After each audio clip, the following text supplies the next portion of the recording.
Hey there everyone, Critic here. So while we were working on this, we realized that we forgot to write tribute episodes for some seasons. I did ask Tokuboy about it, and he said he only wrote tribute team episodes that had the Rangers get a new sword, kind of like what Gokaiger was supposed to do with their tribute episodes. But I know some of you in the comments are going to be like, where's the tribute episode for this team, or that team? Okay, maybe not that team. So rather than going back and putting those in the script, I would do a write them out of what these episodes would have been. Note, I won't do our Mighty Morphin ones, considering that technically this entire series is a tribute to Mighty Morphin, though that could be debated. So, let's get things started, shall we?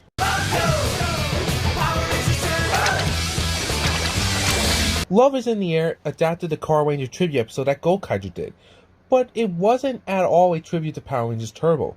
The only thing that this had in common with Turbo was the morph. So, how would we rewrite this episode? Let's see. This episode would take place between the Wild Force episode and the Samurai episode. Jake is studying for the driver's portion of his driver's test, but then he gets pulled away by the other Rangers due to the Armada sending out a new monster who is after a stranger for, as he says, is taking away his sweetheart. This was due to the monster, Invidious, making a love potion to get Lefira to fall in love with him. But it backfires as Lefira falls in love with a random stranger. The Rangers drive Invidious away by using the Mighty Morphin powers, and they go see if the stranger's okay. Then it's revealed to be Justin, the Blue Turbo Ranger. The Rangers are happy to see another Ranger veteran, but then Jake has to go to his driver's test. During the test, he accidentally swerves a bit, and this causes him to fail the test. Jake is upset and is about to give up when Justin talks to him. He mentions how he used to screw up during his time as a Ranger, and always thought that if he tried harder, he would let the team down. Keep trying, and that's what led to him becoming a better Ranger, even when the rest of the team's powers was transferred to the new Rangers. Jake takes the advice, but Invidious shows up and tries to kill Justin. But Jake defends Justin, and the rest of the team shows up. They decide to shift into Turbo, since Invidious has super speed, but they accidentally go Operation Overdrive first, then Turbo. They defeat Invidious, and Lefira snaps out of her love delusion. But Invidious grows and is ordered by Lefira to destroy the Rangers. The Rangers form their Megazord, and Justin decides to use his wore-down Turbo Morpher to give the Rangers a special attack using the Turbo powers. And with this, they take down Invidious. Later, Jake passes his driver's test, he was able to retake it, and is now able to drive.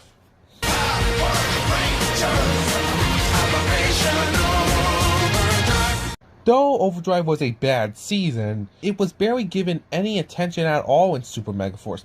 The only tributes we had from it was Troy going Operation Overdrive multiple times, and that tease from episode 2 where we see via stock footage of the Gokaigers transform into the Bokengers. Yet we never got the episode. And what is strange is that most of the stock footage that we have seen in that episode was used later in the season. So we decided to take a crack at writing an Overdrive tribute. This episode would take place after the Time Force tribute episode. The Armada, fed up with their constant failures, decides to revive not just a monster, but an old foe. Damros reveals he has a device called a Reanimator. Damaro says that he got it from a guy back on his home planet, Cybertron. No relation. Before they destroyed it. They decided to revive Motor, but there is some damage to him since the device was not in the best of shape. They send Motor down to find the Corona Aurora, so they can use his powers to upgrade Vikar's special plan. Back in the power chamber, the Rangers are learning about some past Ranger teams when Mac, Overdrive Red Ranger, shows up. He tells Rangers that he and his father has gotten a word from a mysterious source that Motor is still alive, and it's after the Corona Aurora. They need the Rangers' help to find it and warn the Sentinel Knight about it. The team splits up to find it. Orion goes with Noah, Emma, and Jake, with Andrew, and Troy and Gia goes with Mac. During this, the 4 Rangers encounter an export ambush. Orion goes the Green Samurai Ranger from Ninja Storm, and the others go Alien Rangers, confusing the hell out of Orion. Mac, Troy, and Gia finally find the Corona Aurora, and they await the Sentinel Knight. They tell him about the Armada, and as soon as they get out of the cave, Motor appears. But luckily, the other Rangers are alive, and they do a tribute morph to Overdrive. Using the Overdrive powers, they destroy Motor, but Motor grows, and the Rangers form their Megazord. Mac decides to use his Overdrive powers to give the Rangers the Drive Saber from the Drive Max Megazord to destroy Molotov for good. And after this, they decide to destroy the Corona War once and for all to prevent any villains from getting their hands on it.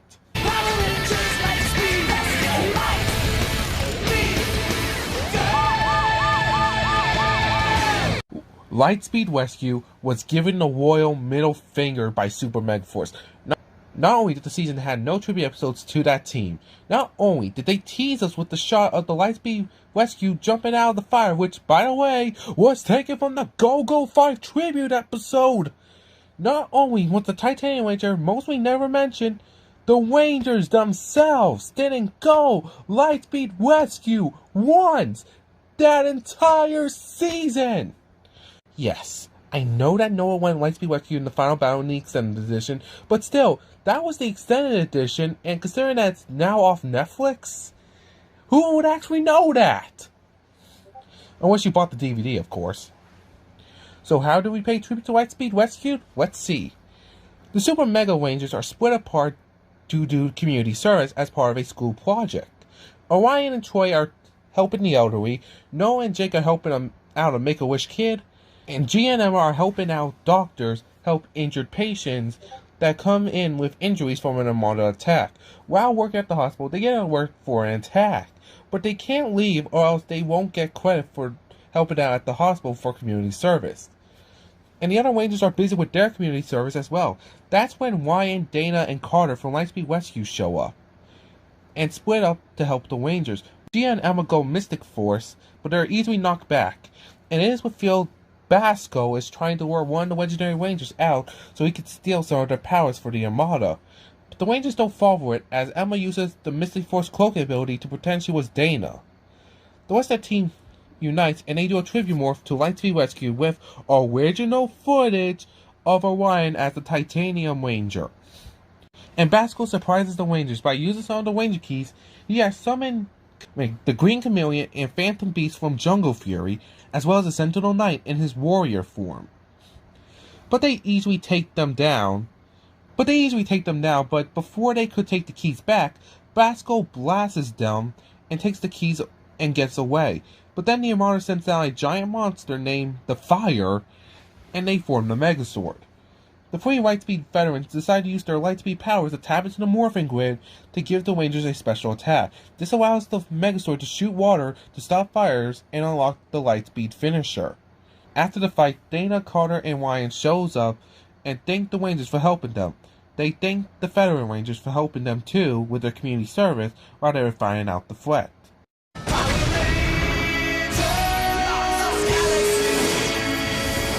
You know, the amount of times the Rangers went to Lost Galaxy, and having Lost Galaxy having the most returning actors, heck, even that reference to how Corone used to be a villain, you'd think that there would be a tribute episode to Lost Galaxy, but they didn't do one. So, here you go. The Rangers got a distress call from Miranoid. It is Maya, the Lost Galaxy Ranger. She tells the Rangers that the Armada has gotten tired of trying to take over Earth and has decided to go after other planets in the Power Rangers universe.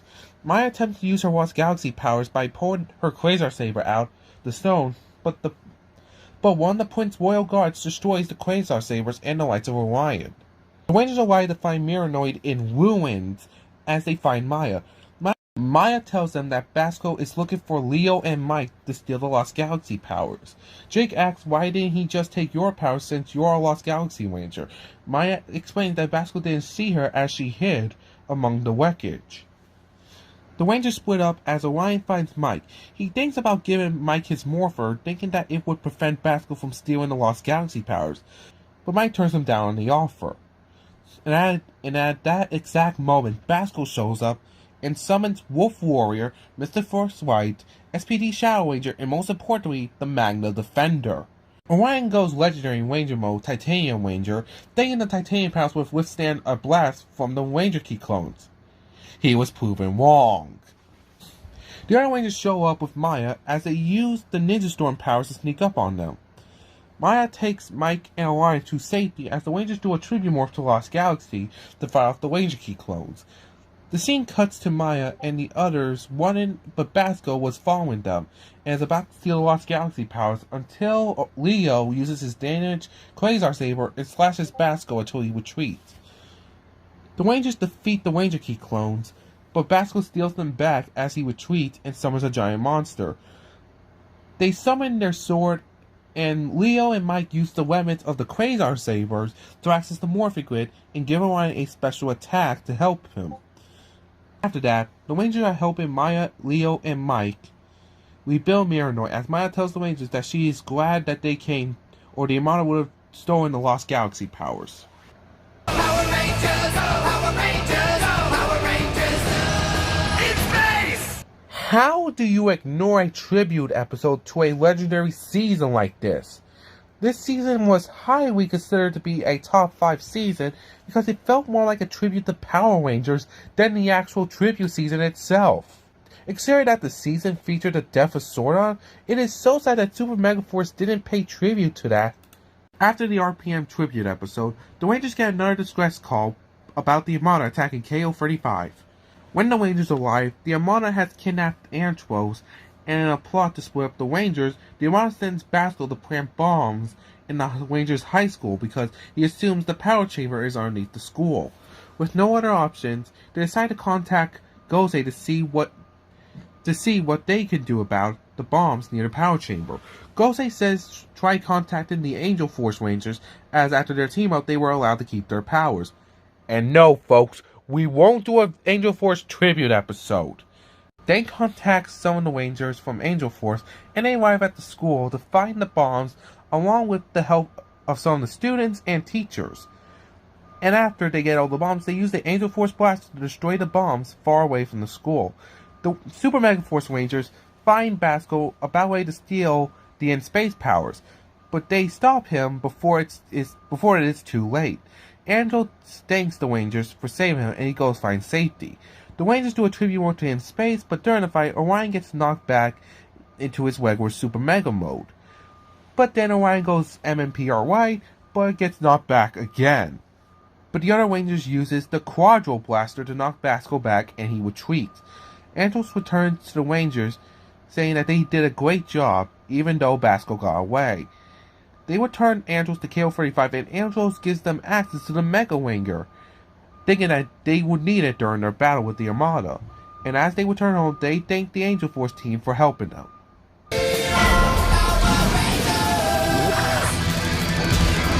The Rangers are at school when Billy tells them to come with him to the power chamber.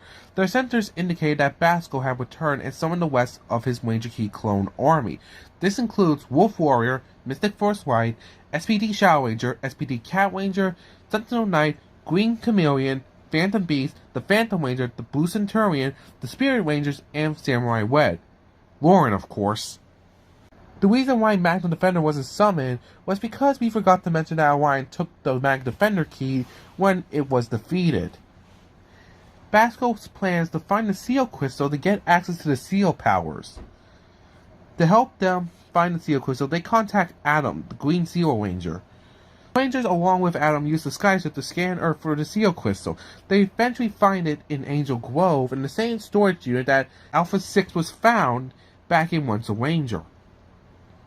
The Rangers wonder why the Seal Crystal, a source of the Seal Ranger powers, is in a random storage unit in Angel Grove. Adam guesses that Tommy probably stored it here, thinking it would be the last place the villains would look, yet being an easy place for the Rangers to retrieve in case of a fight like the Machine Empire would rise again. But when the Rangers are about ready to retrieve the crystal, Basco shows up with the Ranger Key clones. The Rangers split up to fight the Ranger Key clones, and Adam takes the crystal and gets to a safe distance. Orion goes RPM Gold and Silver to take on the Sentinel Knight and Wolf Warrior, but they grow giant, and Orion summons the QX to fight them, as the rest of the Rangers do a tribute morph to Zeo to take on the rest of the Ranger Key clones. They then use the Zeo cannon to take down SPD Shadow and Cat Ranger. And then Adam returns with the Seal Crystal and gives them the Seal Crystal to upgrade the Seal Cannon into the Super Mega Cannon, with original footage of the Rangers using the Super Mega Cannon while in Zeo mode. They use the cannon to take down the rest of the Ranger Key clones, and Orion activates his finisher to take down Sentinel Knight and Wolf Warrior's Key clones. The Rangers do take the keys back, but Basco feels that he doesn't need the keys. While Adam was distracted, he took the Mind Morphin powers and is going to hold it hostage until the Rangers give the Armada full access to the Morphin Grid. The episode ends with a to be continued as Basco walks away.